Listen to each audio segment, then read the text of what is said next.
mày đây là tao tự tin đấy chứ đâu à, đây là có nhiều số chủ đó, 100 tao coi nha.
khó đi, đó cũng nằm trên trên cũng kìa. Rồi, con nữa. Y, O, P. Do chữ tu Hãy subscribe cho kênh Ghiền Mì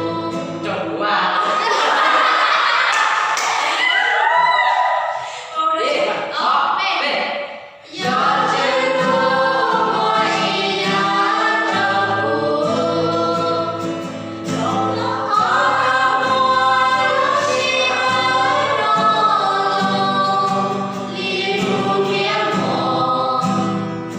để không bỏ lỡ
Rồi đó. Rồi đó. Thì nó có chưa mới trò cái đoạn trên đấy. Bây giờ làm cái con. Bây giờ làm cái con. Rồi đó, rồi đó. Đây phơi một cái, nhưng không kêu được đấy. Cái gì đó nhận phơi đó. Đây sẽ chúng ta làm gì đây?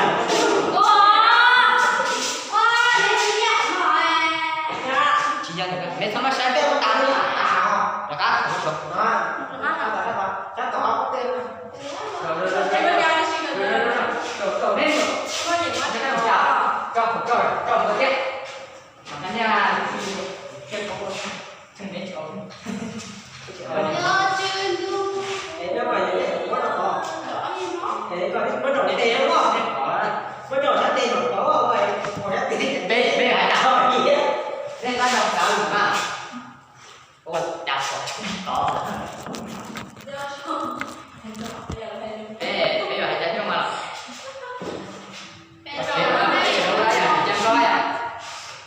Nó. Ya be, sao bé hả đó? Nó số một.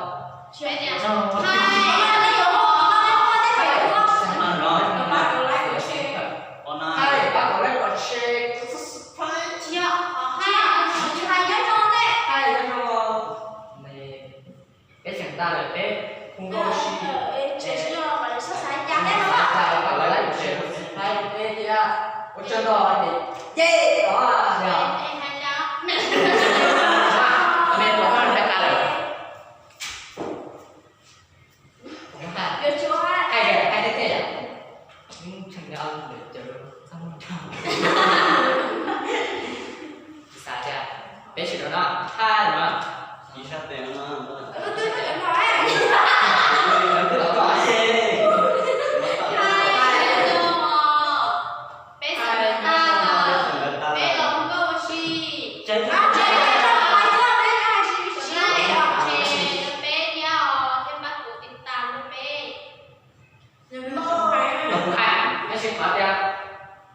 Ba phải có chuyện của ta nó biết theo nó gì.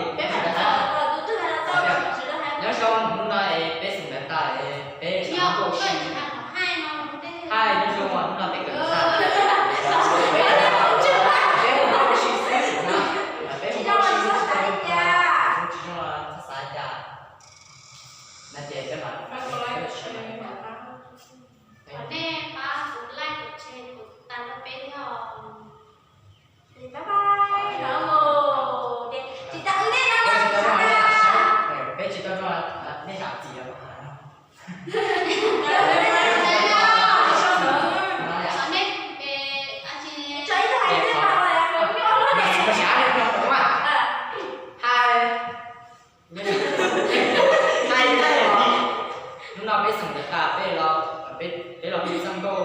chi tôi nên sai Đấy, ở làm nói năng tô, tô guitar rồi tô. ở đó mình biết cho một tập được đó hai nói chung là cái sản phẩm đấy là cái cô chi tôi nên không sử dụng để chỉ mong là anh ta sai cả để biết sự đó là cái con anh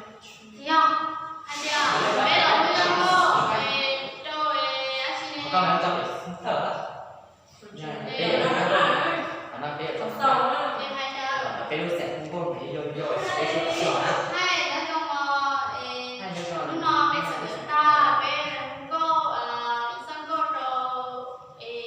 đi chung cái sai rồi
Croatia cũng không đảm bảo thắng rồi ha.